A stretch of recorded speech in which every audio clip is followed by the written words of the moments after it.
often, if the funder is asking for a sustainability plan, it's safe to say that they want you to continue the project, even if it doesn't say so in the grant guidelines.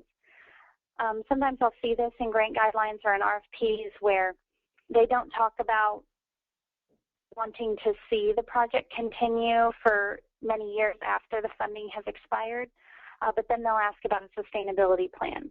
And just know that just because they didn't highlight it within the RFP or within the grant guidelines a whole lot, if they're asking for it, then that's what they expect.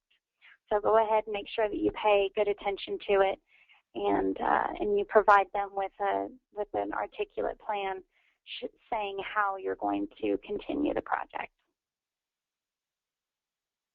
So there's 3 paths that can be taken that I feel are the soundest approaches.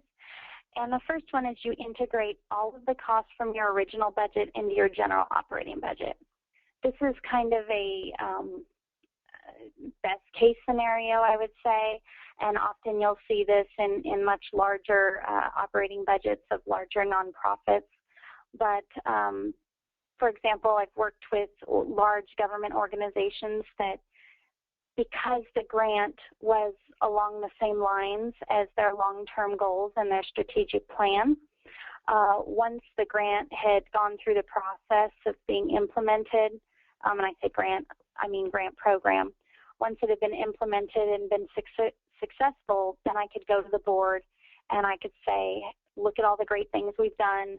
This is in line with our long-term strategic plan, and we would like the organization to absorb these costs, and is that something that you would consider? And we've had a lot of luck with that. The